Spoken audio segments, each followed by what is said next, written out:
my great pleasure to invite Professor Guya Standinga, our keynote speaker for this morning.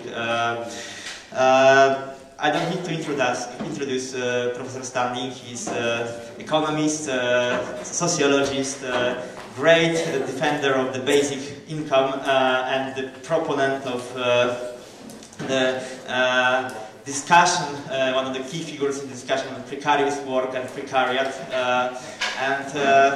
So we will have the keynote speech of Professor Standinga, which will be followed by a discussion chaired by Professor Juliusz Gardawski.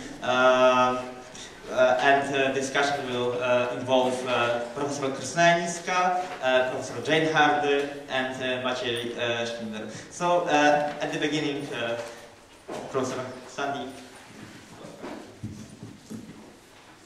Thank you very much. It's been a very intensive first visit to this lovely city, and actually my experience of being here reminds me very much of my subject this morning, because they've made me work so hard since I arrived that I know little about the beauty of the city except for going between places where I'm speaking. And it is really relevant for my analysis, but I would like to say that the warmth of welcome has been fantastic, and I really appreciate it. The second introductory point I'd like to make is that as an academic and as an activist, one goes to numerous conferences around the world in many different cultures. But it's very rare that one comes to a conference when one looks at the program and would like to go to all the sessions, except one that's in Polish, because I can't speak Polish, but all the others look so fascinating that one would like to be in all of them. Now, what I want to do in the next few minutes is develop a theme that is in the book, The Precariat. And although it's been translated into many languages and numerous commentators have discussed it, attacked it, or supported it, or whatever, there's one area which I think has attracted ridiculously little attention. And I have always regarded it as very important for understanding the growth of the Precariat. And it leads to the policy proposals I've put in the new book, the Precariat Charter, that's just come out. Now, time. Time is an asset. It's precious.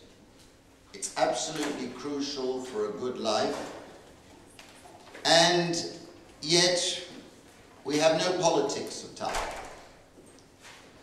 And in our lifetime, we've seen a commodification of time and a strange phenomenon of the development of what one would call contrived scarcity of time for use by ourselves to develop ourselves. And in that context, I was drawn in my work in the ILO to the dissatisfaction of the labourist model that was developed in state socialism under Lenin and under the welfare states of Western Europe, which put the performance of labour on a pedestal, as if that was the only use of time that was given value.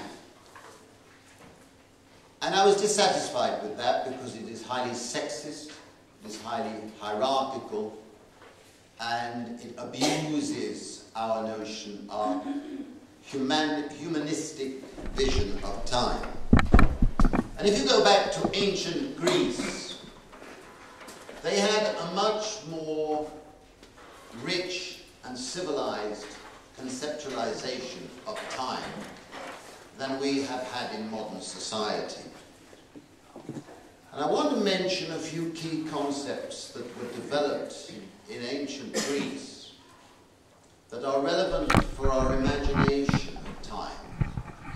The Greeks had, the Athenians had, the idea of thorobus.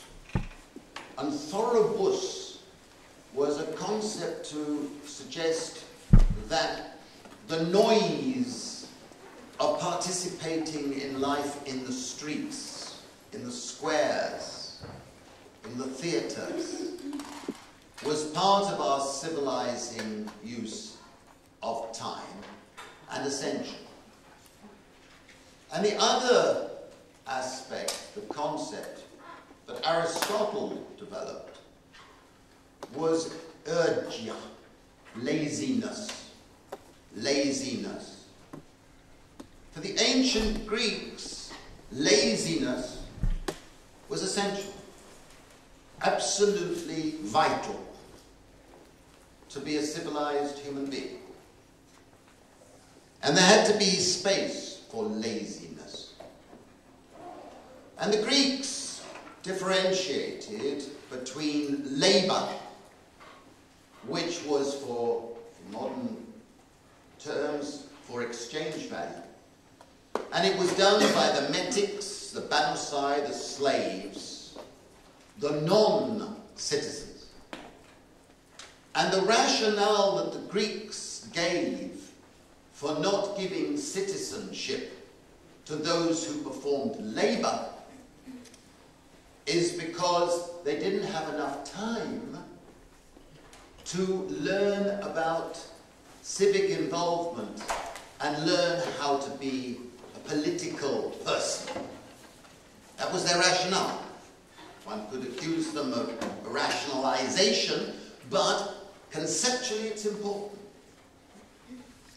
And labor was differentiated from work, praxis. Work was what the citizen did with his or her family, relatives, friends, around the home to strengthen what the Greeks called philia, civic friendship, strengthening and reproducing relationships, personal relationships. That was work. It strengthened the values of empathy, the ability to put oneself in the position of the other in order to develop one's humanity. It's a very different concept as survived in modern neoliberal world. But work as praxis was differentiated again from two other uses of time. The first was play, recreation. Play is necessary. Athletics, leisure, enjoyment, sex, all of those things that make a necessary part of life. And play was for the restoration of the capacity for work. It was an essential part. It was integrated in that perspective. But the fourth use of time in ancient Greece was skole, leisure. And leisure for the ancient Greeks was having this double meaning of learning, scholastic development, learning and liberating oneself through learning, and participation in the life of the polis, in the agora, in the open spaces. And that was regarded as the objective of citizenship. A citizen was one who was able to liberate enough time and energies and laziness in order to be reflective and to be participating in the life of the polis. And there's a famous statement which I quote in the book from later, from Cato. And Cato said, "Never is a man more active than when he's doing nothing. Because you need contemplation, you need the capacity to reflect in order to be able to be a citizen. Fundamentally important way of looking at it. Now go forward historically, and you get to the physiocrats and the mercantilists of the Middle Ages. For them, suddenly, the only activity that was productive was agricultural labor. Very warped way of looking at the world. Go forward a little further and you get to Adam Smith, the founding father of modern economics, and in a passage that I quote, he dismissed all the activities of ethical service and work and thinking as unproductive. So the activities that everybody in this room spends most of their time doing, I'm afraid under Mr. Adam Smith, you're useless, wasting your time, because you're doing unproductive activities. And his justification was that what you do disappears in the moment that you do it. A very strange mentality, but that mentality has permeated all the way down from 1776 into 2015, till next year. Adam Smith was not alone. Immanuel Kant said that anybody doing what we now call services should not be allowed to be citizens. Hello? I mean, what a warped way of looking at life. Go forward a little further. In the early years of the United States, the rationale for not allowing laborers the right to vote was they didn't have property and therefore could not be full citizens. You go forward with the Marxists, the Social Democrats, and the development of laborism of the 20th century. And you get to the most stupid development of all. Only in the 20th century did it become the case that only labor counted as work. So we have the situation set not by a radical leftist or whatever, but by Arthur Pigou, an economist at Cambridge, who said in the early 1920s that if he hired a woman as a cook or a housekeeper, national income went up, employment went up, economic growth went up, unemployment went down. If he married her and she continued to do exactly the same work, national income goes down, economic growth goes down, employment goes down, and unemployment goes up. Now, seriously, can you get more stupid than that? But still, our labour statistics in 2014 reflect that model. We only have a measure of people, what they're doing in labour, not in work. So all the work that we all do, and particularly women, disappears statistically. It disappears from our sociological books. It disappears from our economic textbooks. We only talk about work if you're going out and taking a flipping job. Now, what sort of warped perspective have we allowed to persist into the 21st century? Now, leisure has also suffered historically. Leisure merged with play and recreation and free time to consume. to spend your time spending money. And if you remember the great book by Thorstein Veblen in 1899, The Theory of the Leisure Class, it's about vicarious consumption by bourgeois wives and mothers. Your role is to be consuming so that the system can keep going. A very alienated view of leisure, so that the whole essence of leisure in the Greek sense has been squeezed out. Your role is to labor and to consume. And if you can have the energy, you can watch football matches, drink a lot of beer, and do whatever else you want to do, but so that you can go laboring and consuming in a new dystopia of consumption and capitalism. Now let's think from another perspective about time. Time in agrarian societies, in rural societies, was dictated by the seasons, by the climate, by the demand of the crops and the animals. So everywhere you would have seen local time zones that were different from time zones in another village or another town.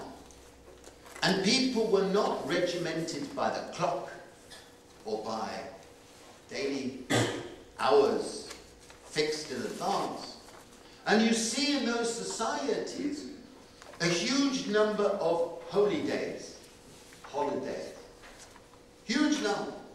If you look back in the Middle Ages, say in Britain or in France, there were a huge number of holidays. And that was part of the socialization process. It was part of the politicization. It was part of the reproducing our relationships. Very important way of integration and developing a subversive counterculture against the state. But what happened then with the development of industrial capitalism is that we suddenly had a move towards blocks of time. You get up in the morning, you go to the mine or the factory, you clock in, you work for 12 hours, you go to your home place. If you've got any energy, you have a bit of sex, and then you go to bed. Get up in the morning, same thing. Blocks of life. A few years of schooling, if you were lucky. 30 years of labor, if you were lucky. 2 years of retirement, if you were lucky. Drop dead. Blocks. Now, in such a life, the exploitation and oppression takes place in a fixed workplace as the norm, not for everybody, but as the modal situation. And it makes sense to be having a class struggle for the liberation of time from labor. So that was the nature of the class struggle. But of course, the blocks of time approach meant two things. It meant a systematic development by the state to take away holidays. The incredible reduction in the number of holidays in the 19th and early part of the 20th century is a story that has not been told enough. That erosion of holidays gradually was replaced by the development of a 20th century concept called the weekend. The weekend.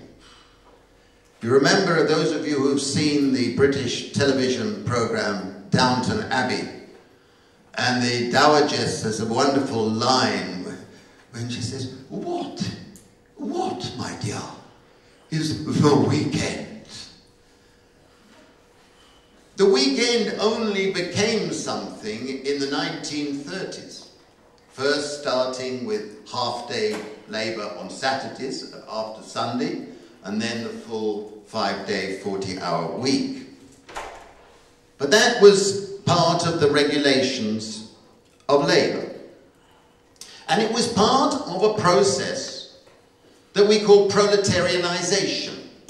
Proletarianization, as E.P. Thompson, a famous essay in 1967, he traced how the disciplining of people by the clock was a fundamental part of the development of industrial capitalism. What I think he and others, that's unfair probably, have not emphasized sufficiently is that disciplining process undermined human agency, undermined the capacity to be able to have that subversive sense of leisure and a counterculture. Now, things have changed dramatically since that era, because with the collapse of industrial capitalism, which is very much tied up with the collapse of state communism and the welfare states, we have moved into an era of what I call in the book tertiary time. Instead of industrial time, tertiary time. And we have yet to come to terms conceptually or politically with tertiary time. What do I mean? Instead of blocks of time for labour and recreation, we now have a situation where every type of time use is invaded, is commodified, is subject to blurring of the boundaries. And in that respect, our statistics and our presentations have become more and more idiotic. Because more and more people, particularly in the Precariat, have to do an incredible amount of work for labour that doesn't get counted statistically or remunerated or recognised. You have to do retraining. You have to prepare yourself. You have to do more retraining because you're not sure whether the previous retraining was going to lead to anything. You have to do more networking because you're not sure your networking was enough. You have to do more emailing because you're not sure if your last lot of emails is relevant. We are suffering this tertiarization process, and it's leading to a phenomenon of flitting. I don't know what is the best use of my time in order to be in control and have the optimum opportunities. And also, if you're in the Precariat, the rate of return in economic sense from any retraining is very low, because you don't know whether it's going to lead, and you'll be obsolescent before you get a chance to use those new bag of tricks they call skills. And this flitting leads to what I've called the precariatized mind. I don't know what's the best use of my time, but I'm spending more and more of it doing more and more things. I got up at 6:30 this morning in order to do all my emails from the night. And after this I'll be working and doing other things, and I'm sure you're all the same. More and more people are in this circumstance of not feeling any control over their time. Not only are people having to do more work for labour that doesn't get counted, they're having to do more work for their finances, more work for the state. If you're down in the Precariat, all those forms you have to fill in, all those queuing that you have to take, to all those more queuing, being more polite to somebody. Now, in any rational Martian society, all that activity would be called work. Because you're not doing it because you want to do it. You're doing it because you have to do it. And if you don't do it, you pay a price. And for the Precariat, if they don't do it, they pay a bigger price. than anybody else. And we're seeing that the utilitarian politicians are multiplying the amount of time that people in the precariat have to use in these respects. Queuing, waiting, doing this, doing that. None of it comes into our discussions of employment. But it isn't employment. What is it? We can't call it leisure. And yet, as a community of scholarship, we've hardly given it attention. Now, with tertiary time, you have what we economists, I'm an economist, apologies for that, we have a situation of unbounded rationality. Because it's very, very difficult to be rational in that circumstance. And we have a new phenomenon that's taking off that I haven't seen any sociological or economic analysis yet. It goes under the name, and I apologize for throwing in another concept, it goes under the name of heteromation. Automation is the replacement of human labor by machines. Heteromation is actually the machines are getting us to do more and more work. The electronic system and all the developments in human resource management and so on is actually increasing the amount of time we have to devote to forms of work. But we haven't conceptualized what that implies. And the new development in the sphere of the labor process is what's called crowd labor. Crowd labor is predicted by the multinationals that are running it and making billions and billions of dollars already, that by the 2025, another 10 years or so, 1 in every 3 labor transactions will be done online in situations of what we call Dutch auctions. You know, a firm will say we need such and such jobs being done, and a provider, a labor broker, gets in the middle and puts them out for contract and bidding. So you can bid for the thing and you'll say, I'll do it for 10 euro, and you do it, I'll do it for 5 euro, and someone in Kenya will say, I'll do it for 2 euro, and the whole global labor process will be competing to the lowest level. Without contracts, without security, without it. This is a new phenomenon that's developing electronically. Now,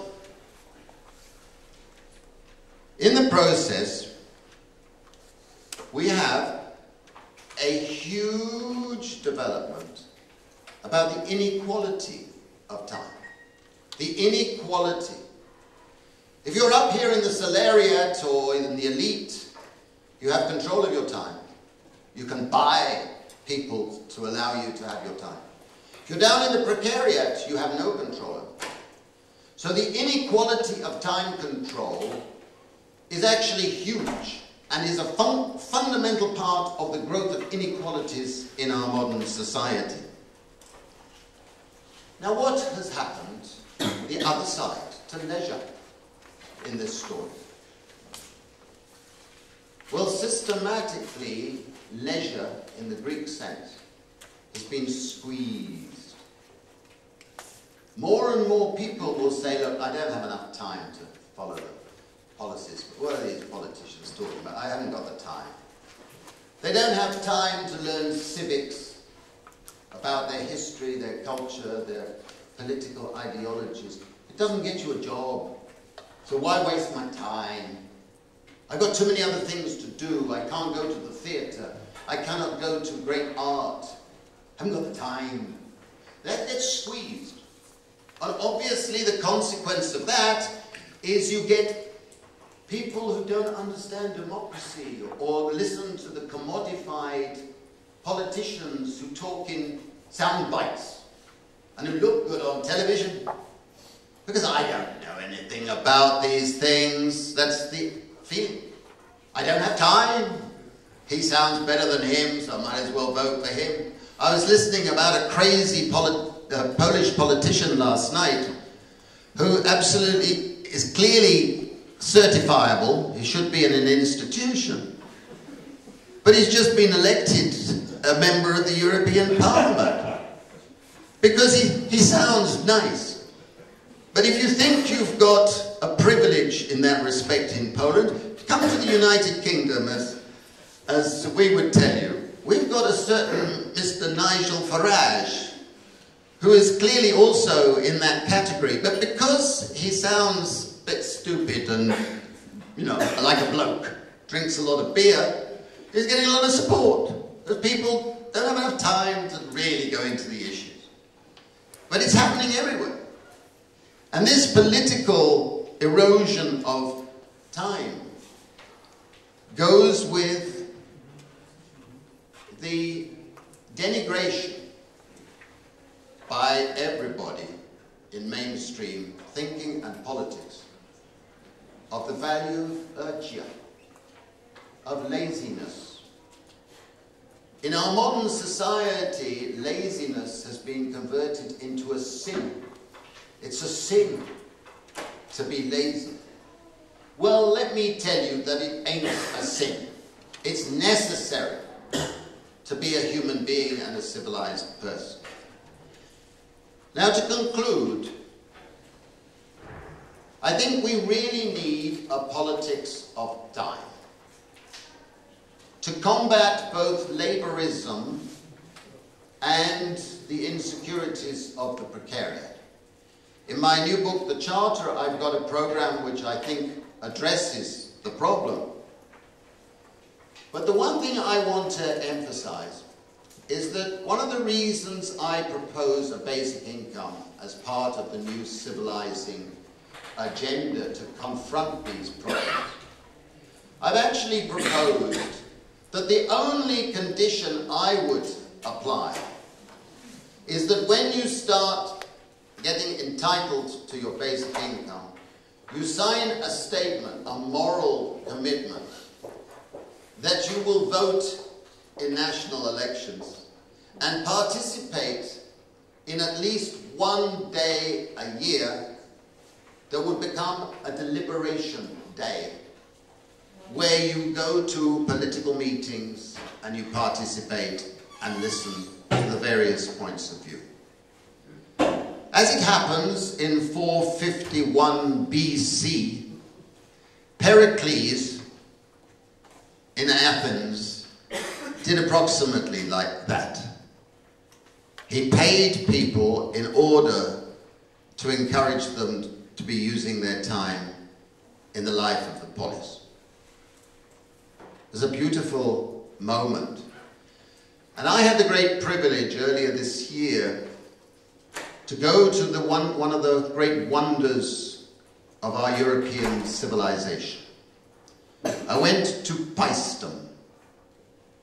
It's an event that I will never forget.